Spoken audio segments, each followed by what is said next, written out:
Blood stains the walls, a name written in crimson, a killer who left no fingerprints, except the ones we weren't meant to find. I'm Detective Drayk, and tonight we're dissecting a case where the clues were screaming, but the truth, it was silent. Why keep watching? Because by the end, you'll realize the dead don't just tell stories, they tell lies. The call came at 3:17 a.m. A renowned hematologist, Dr. Victor Hale, was found dead in his private lab, throat slashed, his body arranged in a pool of his own blood.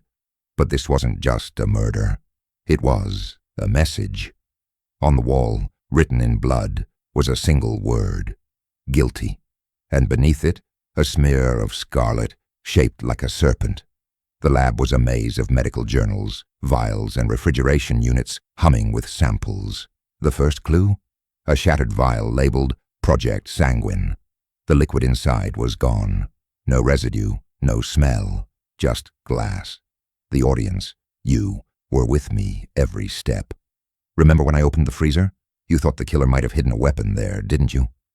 But all I found were blood bags, and one labeled Hale, contaminated. Contaminated with what? The suspects. First, Dr. Hale's protégé, Lena Voss, cold, brilliant, and recently demoted after a lab accident. Then there was his brother, Samuel, a recovering addict who'd been blackmailing Hale for money. And finally, a patient from Hale's clinical trials, a woman named Iris whose daughter died after receiving an experimental blood transfusion. As I combed the lab, you shouted, "Check the microscope."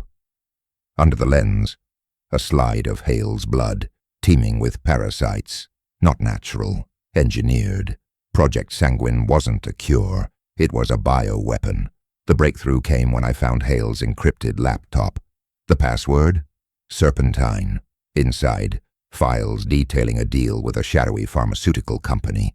Hale had been selling his research to the highest bidder until someone found out. But the real twist, the blood on the wall wasn't Hale's. It was a match for Iris's daughter. She'd been part of his trials. The contaminated bag, it held her blood, laced with the same parasites. Hale had covered up her death, until someone used her blood to kill him. I tracked Iris to a motel on the outskirts of town. Her room was empty, except for a syringe and a note. He deserved worse. But when I tested the syringe, it wasn't poison. It was an antidote. The pieces snapped together. Lena Voss wasn't just Hale's protégé. She was his whistleblower. She'd leaked the trial data to Iris, hoping to expose him. But Iris, grief-stricken, took vengeance further. She injected Hale with his own poisoned blood, using her daughter's contaminated sample. The serpent smear? A symbol of the parasite. Hale's creation turned against him. But the final twist, Samuel, Hale's brother, had known everything. He'd planted the broken vial to frame Lena, hoping to inherit Hale's estate. The blackmail, a distraction. The killer was in front of us all along, and so was the victim. So you see, this case was anything but simple. A killer who weaponized grief, a victim who built his own coffin, and a truth drowned in blood.